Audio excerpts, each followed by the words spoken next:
సభ పెట్టుకున్నారు బీసీలందరూ కూడా. దాంట్లో నవీను ప్రముఖ పాత్ర పోషించిండు. అటువంటి సభల వల్ల బీసీలు అవేర్నెస్ అయ్యే అవకాశాలు ఉంటాయంటారా? నవీన్కు బీసీలు అవేర్నెస్ చేసే ఆలోచన కాదు. బీసీలను ఏదో చెర్ల బలరని కొట్టి కొమ్ములకు బేరం. ఇంతమంది బీసీలు చూడు, నేను అదైతా ఇదైతా అనే ఆయన స్పీచ్లనే చెప్తా ఉండు. నేను అదైతా ఇదైతా. నేను ఆయన ఉద్దేశం ఒకటి ఏం చేస్తూ ఉండంటే, రేవంత్ రెడ్డి గారు వచ్చిర్రు, అనతి కాలంలో కేసీఆర్ గారిని తిట్టిండు, బాగా ఎమోషనల్ మాటలు మాట్లాడిండు, ప్రజలను ముఖ్యమంత్రి అయిండు. నవీన్ కూడా తొందరలో విలేకరికి వెళ్ళి వచ్చిండు. ఒకసారి ఎమ్మెల్సీగా పోటీ చేసి ఓడిపోయిండు, ఒకసారి పోటీ చేసి ఓడిపోయిండు, మూడోసారి గెలిచిండు. ఒక టేస్ట్ కనుక్కుండు. నేను కూడా రెడ్లనో వాళ్ళనో ఇళ్ళనో తిడితే బీసీలు ఎమోషనల్ అయ్యి నా నాయకత్వం కింద నా గొడుగు కిందికి వచ్చి నేను కూడా ముఖ్యమంత్రిగా అయితేనేమో అనే ఆలోచనతోటి కానీ అందరికీ అది అబ్బే ఇది కాదు. బీసీలకు న్యాయం జరగాలంటే అది కాదు.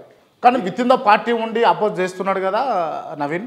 కానీ ఒకటి క్రాంతి, నవీన్ ఎవరిని అనాలి? ఎమ్మెల్సీగా ముఖ్యమంత్రి గారిని అనాలి. ముఖ్యమంత్రి గారు విత్ ఇన్ ద పార్టీలు ఉండి అంత వైలెన్స్ అయితే, కాంగ్రెస్ పార్టీలో నేను కూడా 30 ఏళ్ళు పనిచేసిన, ఎవడన్నా ఇంత చూపట వైలెన్స్ అయితే తెల్లారే షోకాజ్ నోటీస్ ఇచ్చి డిసిప్లిన్ యాక్షన్ తీసుకుంటారు. మరి హైకమాండ్ కండ్లు మూసుకుందా? చెవులు లేవా?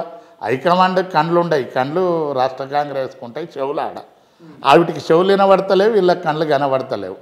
మరి కొందరు బాగా బయట ప్రచారం ఏముందంటే, రేవంత్ రెడ్డి గారే తీర్మార్ మల్లన్న అనే చెప్పుకునే నవీన్ తోటి ఆట ఆడిస్తుండు.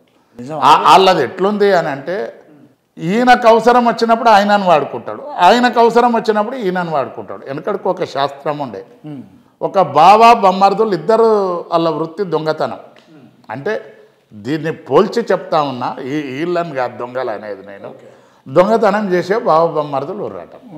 బావింటికి బొమ్మర్ది సుట్టమైపోయిండు అనుకో, బావ మేల్కతో ఉంటాడు, మావాడు దొంగ నేను వంతిన అంటే దోసుకపోతాడని. బొమ్మర్ది ఏం చేస్తాడు? మా బావ ఎప్పుడు వంతాడో దోసుకపోదామని బొమ్మర్ది. అసలు బావకి నెదురుండదు, బొమ్మర్దికి నెదురుండదు.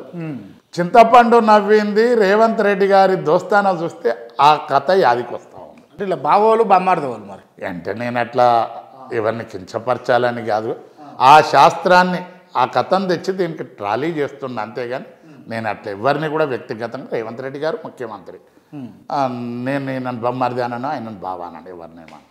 అలా శాస్త్రం మాత్రం దొంగ బావ దొంగ బొమ్మర్దికి సరిపోయే తీరుగు ఉంది అలా యాటిట్యూడ్. అంటే ఎంతసేపు చాలామంది బీసీ లీడర్లను బీసీల పేర్లు చెప్పుకొని లీడర్లుగా ఎదిగిర్రు, పదవులు అనుభవించారు. కానీ ఇప్పటికీ కూడా బీసీలుగానే ఉన్నారు, బీసీలో పోరాటంగానే ఉన్నది, కానీ పదవులు దక్కుతలేవు బీసీలకు. ఏం జరిగితే దక్కుతాయంటారు? ఎవడండి బీసీల కొరకు పోరాటం చేసిన నాయకుడు? ఆర్కృష్ణ పోరాటం చేసిండు. ఇక్కడేనో క్రాంతి పోరాటం ఆర్కృష్ణయ్య గారు. మేము చిన్నగుండంగా మేము చదువుకునే రోజుల్లో కూడా స్కాలర్షిప్ల కొరకు అసలు ఆయనది బీసీ విద్యార్థి సంఘం మొదలు,